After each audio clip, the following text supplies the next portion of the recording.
The autumn wind carried a sharp chill through the quiet streets of the Philadelphia suburbs, rustling the last stubborn leaves on the maple trees that lined the cul-de-sac. Marcus Hayes pulled his worn jacket tighter as he stepped out onto the small porch of his modest two-story home, glancing at the row of golden chrysanthemums he had planted earlier that spring. They were blooming defiantly against the cooling weather, much like he tried to do every day. At 32, Marcus had built a life of careful routine days spent as an appliance repair technician at the local shop evenings devoted to his 7-year-old daughter Lila. She was the light that kept him grounded after losing his wife to illness 5 years ago, a loss that still lingered in the quiet moments. He wasn't one for drama or neighborhood gossip. As a black man in a predominantly white affluent area, Marcus kept to himself, offering polite nods to passers-by, but never lingering long enough to invite questions or judgments. His house was simple, well kept, with Lila's drawings taped to the fridge and the faint scent of fresh-baked cornbread often wafting from the kitchen. It was enough. It had to be.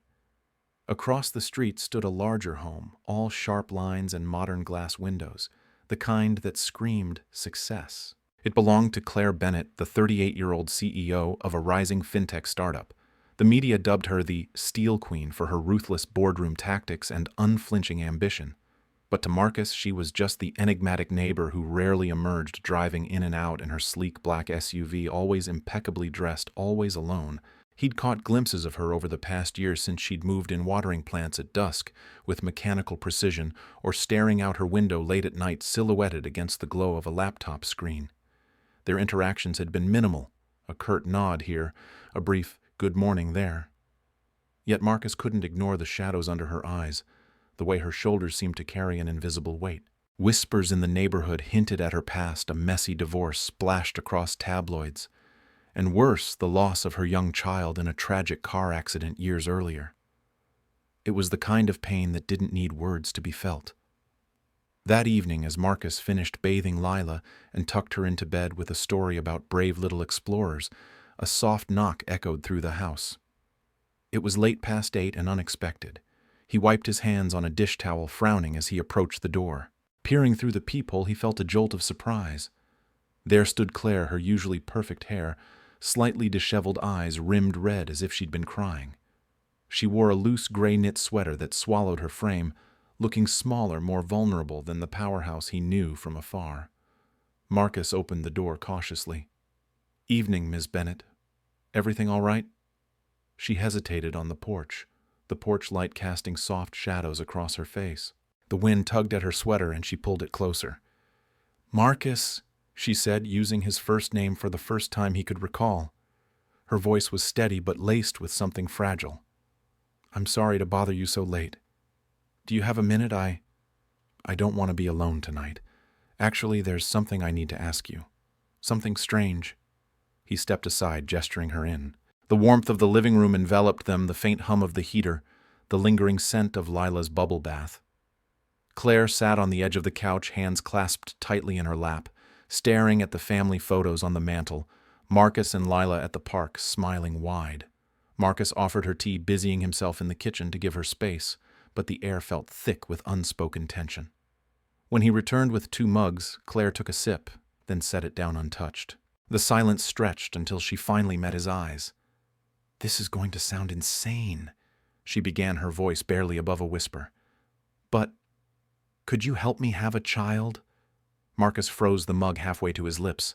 The words hung in the air like a thunderclap, shattering the quiet. He set the tea down slowly, his mind racing. "I'm sorry." "What?" Claire's cheeks flushed, but she didn't look away. Tears welled in her eyes as she spoke, the words tumbling out in a rush. "I had a family once, a husband, a little girl. But a car accident took it all away, then my sense of everything." Her voice cracked. "I've spent years rebuilding my career, throwing myself into the company, but it's not enough. I wake up every day to an empty house, and the silence, it eats at me. I crave being a mother again, hearing laughter in these walls, having a reason to come home that isn't just another board meeting." She leaned forward, her gaze intense, pleading. "I've thought about this for months. Adoption agencies have waiting lists, and surrogacy feels so cold, so transactional. But I've watched you with Lila. You're patient, devoted. The way you light up when you talk about her, it's rare. I trust you, Marcus. You're kind stable. If you say yes, we could do this together, raise the child as co-parents, no strings if you don't want them. I'd handle everything financially, legally. If you say no, I'll understand completely. I had to ask. Marcus's heart pounded, a storm of emotions crashing through him. Questions flooded his mind. What would the neighborhood think, a black single dad entangled with a white CEO? The whispers, the stares, the judgments about race, class, everything. Would it drag Lila into drama she didn't deserve? And yet, looking at Claire, her hands trembling slightly, her eyes raw with desperation, he saw not the untouchable executive, but a woman shattered, reaching for one last thread of hope. She stood abruptly, wiping her eyes. I'm sorry. I shouldn't have come. She moved toward the door, but paused, hand on the knob. Thank you for listening. The door clicked shut behind her, leaving Marcus alone in the dim light. He sank onto the couch, staring at the untouched tea. His world tilted in a way it hadn't been in years. The chrysanthemums outside swayed in the wind, and for the first time in a long while, Marcus felt the pull of something unknown, something that terrified and intrigued him in equal measure. The days that followed Claire's visit blurred into a haze for Marcus. He went through the motions at the repair shop, fixing refrigerators and washing machines with mechanical precision, but his mind was elsewhere. Every screwdriver turn felt heavier, every customer conversation distant. At night, after Lila was asleep, he found himself standing at the kitchen window, staring across the street at Claire's house. The lights in her upstairs office burned late, a solitary glow against the darkening sky. What if he said yes? Could a man like him, a black single father scraping by, really bring happiness to someone like her?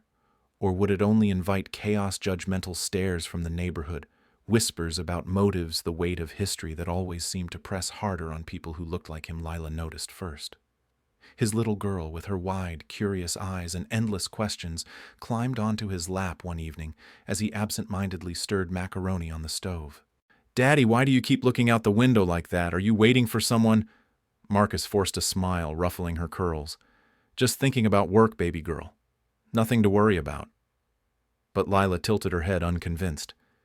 You look sad, like when we talk about Mommy. The words hit him like a quiet punch. He hugged her close, breathing in the scent of her strawberry shampoo, and promised himself he wouldn't let his turmoil touch her world. He needed to talk to someone.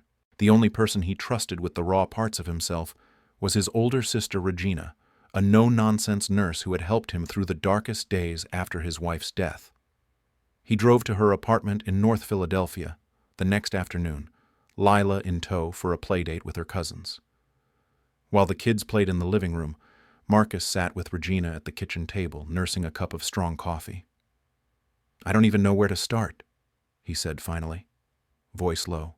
My neighbor Claire Bennett, the CEO across the street, she came over the other night, asked if I'd help her have a kid, like be the father. No strings, she says. Co-parenting. Regina's eyebrows shot up, but she didn't interrupt, letting him spill it all, the desperation in Claire's eyes, the way she'd laid her pain bare, his own fears about race and class exploding in their faces. Man, Regina, what if people think I'm just some stereotype? Or worse, what if she wakes up one day and regrets tying herself to someone like me? Lila could get caught in the crossfire, kids at school saying stuff, you know how it goes. Regina leaned back, crossing her arms over her scrubs. She'd seen too many broken hearts in her job not to recognize one forming. Marcus, you've been carrying the world on your shoulders since you were 27. Raising Lila alone, keeping your head down in a world that don't always see us clear. But listen, if your heart's pulling you toward this woman, toward helping her, don't let fear of what folks might say stop you. We've dealt with worse than side eyes from suburban lawns. Black men been building families against the odds forever. But ask yourself, is this pity? Or is it something real? If it's real, if you see her and feel that spark beyond sympathy, then go for it. God's got a way of turning broken things beautiful. Her words lingered as Marcus drove home that evening, the city lights blurring past the windshield. Real. Was that what this was? He'd noticed Claire long before that night, the quiet strength in how she carried herself, the rare glimpses of softness when she'd wave at Lila playing outside. But he'd always dismissed it. convinced a woman like her lived in a different universe. One where men like him were invisible unless fixing something broken. Back home, after tucking Lila in and listening to her prayers, Marcus sat on the porch steps, the cool night air sharpening his thoughts. The chrysanthemums rustled softly, their petals catching the moonlight. He pulled out his phone thumb, hovering over Claire's contact. She'd left her number that night, in case you change your mind. His heart thudded as he typed, "If you're still open to talking about everything, I'm ready whenever you are." The response came faster than he expected, lighting up the screen. "Thank you. Just knowing you're not running means more than you know." From there, the messages started slow. "A good morning here," a shared photo of Lila's latest drawing there. Claire sent one of her view from the office, the Philadelphia skyline stark against a gray sky, captioned, "Another day conquering the world, but it feels emptier than ever." Marcus replied with a picture of dinner prep, Lila stirring batter for cornbread. "This is what keeps me going." They traded stories cautiously at first, her battles in male-dominated boardrooms, his quiet pride in teaching Lila to ride a bike. With each exchange, the wall between them thinned. Marcus felt a pull, the way her words revealed layers beneath the steel queen facade, vulnerable and fierce all at once. But doubt still whispered in the quiet hours. What if this was too risky? What if love, or whatever this could become, wasn't worth the storm it might bring? Yet, as the leaves continued to fall and the street, Marcus couldn't deny the shift inside him. Claire wasn't just a neighbor anymore. She was possibility knocking again, and for the first time since losing his wife, he wasn't sure he wanted to keep the door closed. The messages between Marcus and Claire grew from tentative threads into something steadier, like roots pushing through soil after a long winter. A week after his late-night confession on the porch, Marcus found himself typing an invitation he hadn't planned. "Come over for dinner tomorrow. Nothing fancy, just grilled chicken and whatever Lila picks for sides. She'd love to show you her new drawings." Claire's reply came within minutes. "I'd like that. Thank you." The next evening, as the sun dipped low over the Philadelphia rooftops, casting a warm amber glow through the kitchen windows, Marcus moved with purposeful energy. He seasoned the chicken with the family recipe paprika garlic, a touch of cayenne, while Lila set the table with her best crayons as placemats. "Is Miss Claire nice, Daddy?" Lila asked, carefully placing forks. "She looks like a princess in her big house." Marcus chuckled, flipping the meat on the indoor grill to avoid the evening chill. "She's nice, yeah, and tough like you when you stand up to those big kids at recess." The doorbell rang at 6 sharp. Claire stood there in simple jeans and a soft cream sweater, holding a bottle of sparkling cider and a small bouquet of daisies. Nothing extravagant, but thoughtful. Her hair was down, framing her face in loose waves, and for the first time she smiled without the weight of the world pulling at the corners. "I wasn't sure what to bring," she said, stepping inside. The scent of grilled chicken and herbs enveloped her, warm and inviting. Lila bounded forward, eyes wide. "Hi, Daddy made chicken, it's the best, and I drew a picture for you." She thrust a crayon masterpiece forward, a stick figure family under a rainbow with a big house and flowers. Claire knelt to Lila's level, her expression softening in a way Marcus hadn't seen before. "This is beautiful, sweetheart. Is that you for sharing it with me?"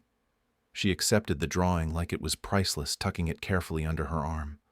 Dinner unfolded in the cozy dining nook, the table crowded with mashed potatoes, green beans, and cornbread. Claire sat across from Marcus, Lila between them, chattering nonstop about school, her favorite cartoons, and how she wanted a puppy, but Daddy says maybe when I'm 10. At first, Claire seemed out of place, picking at her food, responding politely but briefly. Marcus caught the uncertainty in her eyes, the way her fingers traced the edge of her plate like she was in a boardroom negotiation instead of a family meal. But Lila broke the ice as only children can. "Do you have kids? Miss Claire, Daddy says you have a big house, so there's room for lots." The question hung for a moment, and Marcus tensed, ready to redirect. Claire's fork stilled, but she met Lila's gaze steadily. I had a little girl once. Her name was Emily, but she went to heaven a long time ago." Her voice wavered, but she didn't look away. "I miss her every day." Lila's face fell, then brightened with innocent wisdom. "My mommy's in heaven too. Daddy says she's watching us like a star. Maybe she's friends with Emily up there." Claire's eyes glistened, a single tear escaping before she blinked it away. "I'd like that," she whispered. "I'd like that a lot." The vulnerability cracked something open. As Lila cleared plates with exaggerated importance, Claire turned to Marcus. This is what I've missed. The noise, the mess, the realness." Marcus nodded, clearing the table. "It's not always easy. Nights when Lila's sick or bills pile up. But yeah, it's real." Later, with Lila tucked in upstairs, insisting Claire read her one story, which turned into 3. They sat in the living room, the cider poured into glasses. The conversation flowed easier now, barriers crumbling. Claire opened up about the accident that took her daughter and shattered her marriage, a rainy night, a drunk driver, the deafening silence that followed. "After that, I threw myself into work. Became the steel queen, they call me. But it's armor, Marcus. It keeps people out, but it keeps the pain in too." He listened, leaning forward, elbows on knees. When she finished, he shared his own scars, the slow fade of his wife's illness, holding her hand in the hospital, promising Lila a good life, even as his world collapsed. "I get the guilt," he said quietly, waking up wondering if I could have done more. But Lila, she pulls me through, reminds me life's still worth it. Claire reached out her hand, covering his briefly. "That's why I asked you. You're not just surviving, you're living for her, for something bigger." The touch lingered, sending a warmth through him he hadn't felt in years. Over the next weeks, their worlds intertwined. Coffee on weekends turned into doctor visits, consultations about fertility options, discussions on artificial insemination or natural conception if they both consented. They talked logistics in quiet cafes, legal agreements for co-parenting finances. Claire insisted on covering everything, but Marcus pushed back, wanting equality, how to blend their lives without a traditional wedding. "I don't need romance," Claire said one afternoon in the clinic waiting room, her hand absently on her stomach, though it was too early for changes. "Just a partner, someone reliable, a father my child can look up to." Marcus met her eyes, the pull undeniable now. "And if more comes, if this becomes us," she smiled faintly, the first real one he'd seen directed at him, "then we'd figure that out too." For Marcus, it was more than duty. Helping Claire filled the voids he'd ignored, the longing for partnership, for building something new. Lila adored her Aunt Claire, begging for playdates. And in Claire's laughter during those visits, Marcus saw hope blooming like his chrysanthemums defying the frost. This wasn't just about a child anymore. It was about healing connection, the quiet promise of a family redefined. Months passed in a rhythm that felt both fragile and inevitable. The doctor visits became routine, the quiet agreements turning into shared anticipation. Marcus watched Claire's body change in subtle ways, the soft curve of her belly under loose sweaters, the way her hand instinctively rested there during meetings they'd started having in his living room, papers spread across the coffee table. They chose natural conception after careful talks, a decision that blurred the lines further, turning clinical necessity into something intimate, charged with the unspoken. When the test came back positive, Claire called him from her office downtown, her voice trembling over the phone. "It's happening, Marcus. We're having a baby." He was at the shop, grease on his hands from a stubborn dishwasher repair, and he had to sit down on a stool, the world narrowing to her words. Joy flooded him first, pure, unfiltered. A son or daughter, another child to love, to teach, to watch, grow alongside Lila. But beneath it, fear coiled tight. Would this child face the same sideways glances he did? Whispers about mixed families in a neighborhood that smiled politely, but judged fiercely. The news spread slowly at first, then like wildfire through the cul-de-sac. It started with sidelong looks during morning dog walks, neighbors pausing a beat too long when Marcus waved. Then came the murmurs he overheard at the local market. "Claire Bennett with that black mechanic, she's got to be using him for something." Or worse, poor guy's probably thinking he hit the jackpot. A white CEO slumming it for a baby daddy. The words stung, embedding like thorns. Marcus kept his head down, focusing on work, on Lila's school plays, on being there for Claire's appointments. But the weight grew. One evening, as snow dusted the rooftops early for Philadelphia, but fitting the chill settling over everything, Claire's phone rang during dinner at Marcus's place. Lila was upstairs practicing piano, the notes tinkling down faintly. Claire glanced at the screen and sighed. "It's my mother." Marcus nodded, clearing plates to give her privacy, but he heard the conversation escalate from the kitchen. Eleanor Bennett's voice carried sharp through the speaker. "Claire, darling, think about this. A child with him, a black man who fixes appliances for a living. What will people say?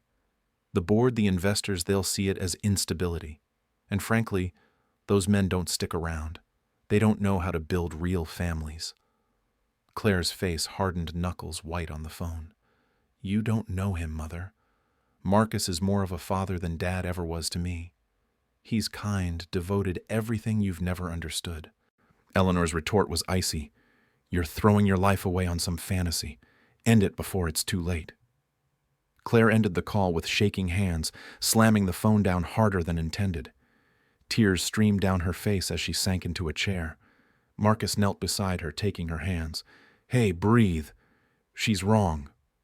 "Is she?" Claire whispered, voice breaking.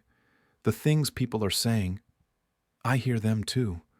At the club and emails from concerned colleagues, they're calling it a scandal waiting to happen." Marcus's jaw tightened, anger simmering not at Claire, but at the world that made this harder than it needed to be. "Let them talk. We've done nothing wrong." The breaking point came at the annual neighborhood holiday party held in the community center down the street. Claire, now showing noticeably under an elegant red dress, insisted they go together. "No more hiding," she said, linking her arm through his as they walked over, breath-fogging in the cold air. Marcus felt every eye on them as they entered, the polite smiles that didn't reach eyes, the hushed conversations pausing when they passed.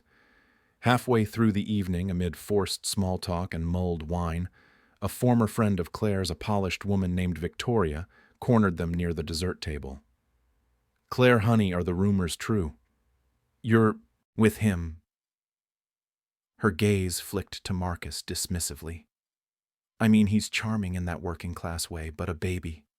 Think about your image." Claire straightened, hand finding Marcus's. "My image. This is my life, Victoria. Marcus is the best thing that's happened to me in years. He's the father of my child, and if you or anyone here can't accept that, that's your problem." The room hushed, stares burning. Marcus squeezed her hand, pride swelling despite the discomfort. But inside, doubt gnawed. Was he strong enough for this? For the backlash affecting Lila at school? Or Claire's career? That night back home, snow falling thicker outside the windows. Claire paced the living room, emotions raw. "Marcus, look at me." Her voice cracked. "I'm dragging you into a mess. The calls from my mother, the stares, the articles starting to sniff around. If the pressure's too much, we can stop pretending this is more than co-parenting. You can walk away, no hard feelings. I don't want to ruin your life." He stopped her pacing, turning her to face him. The fire crackled in the hearth, casting warm light on her tear-streaked face. His heart ached at her words, at the strength it took for her to offer an out.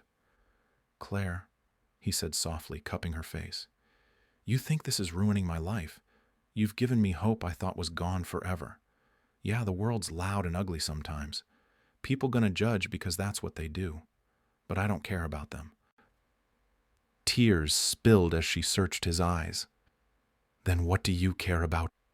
"You," he whispered, thumb brushing her cheek. "Waking up and seeing you, feeling our baby kick, building this family with you and Lila. I don't want to walk away. I want every morning with you, every fight, every laugh. I love you, Claire, not out of duty, because you've cracked me open in ways I didn't know I needed." She gasped softly, the words hanging between them like a vow. Then she leaned in, their foreheads touching, breaths mingling. "I love you too," she breathed. "God, I was so scared to say it." He pulled her close arms, wrapping around her as the snow whispered against the windows. In that embrace, the outside noise faded, the judgments, the fears. What remained was them, solid and real, ready to face whatever came next. For the first time, Marcus felt unbreakable, not because the world had changed, but because love had made him brave. The spring that followed brought more than blooming chrysanthemums to Marcus's porch. It brought Elijah 8 pounds 2 ounces with a tuft of dark curls and lungs that announced his arrival like a trumpet in the quiet Philadelphia hospital room. Marcus stood beside the bed holding Claire's hand as she wept, not from pain, but from the overwhelming relief. "He's here," she whispered, cradling the tiny bundle against her chest. "Our son." Marcus leaned down, kissing her forehead, then Elijah's, his heart so full it ached. Lila peeked over the bedrail, eyes wide with wonder. "He's so little, can I hold him, Daddy? Please." In the months that came, life reshaped itself around the cries and coos of a newborn. Marcus cut his hours at the shop, coming home early to handle feedings and diapers while Claire recovered. Their homes merged seamlessly.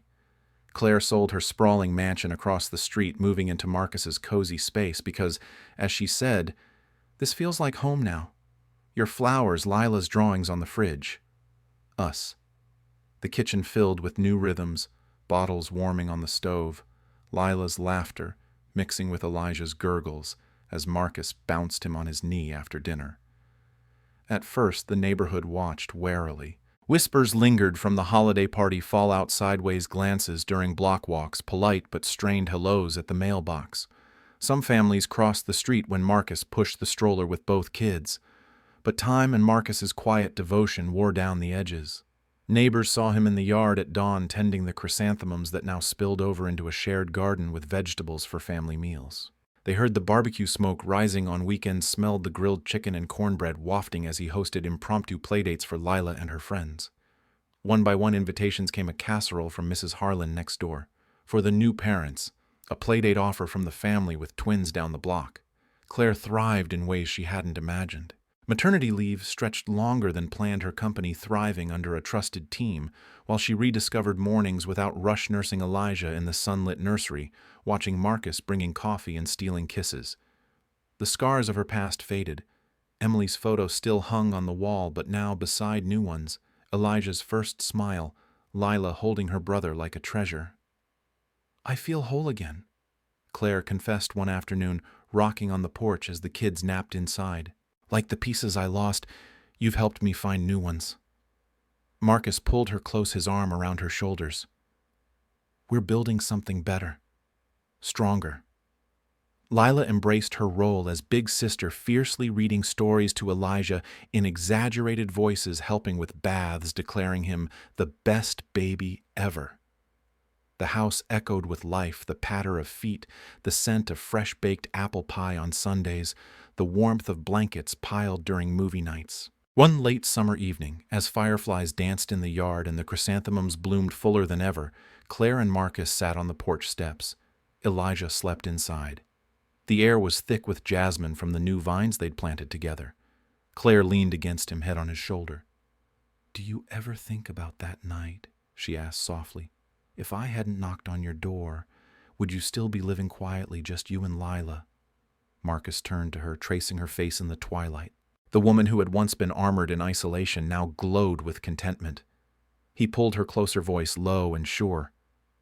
"If you hadn't knocked, we'd both still be missing the best part of our lives. You, me, Lila, Elijah, this crazy, beautiful family. You knocked, Claire, and I'm grateful every single day that you did." She smiled, tears shining in her eyes, and kissed him deeply under the stars. In that moment, the world felt right, no more shadows of doubt, no lingering judgments. Just them, a family forged from courage and love, proving that differences weren't divides, but the very things that made a home unbreakable. The chrysanthemums swayed gently in the breeze, witnesses to a love that had bloomed against all odds.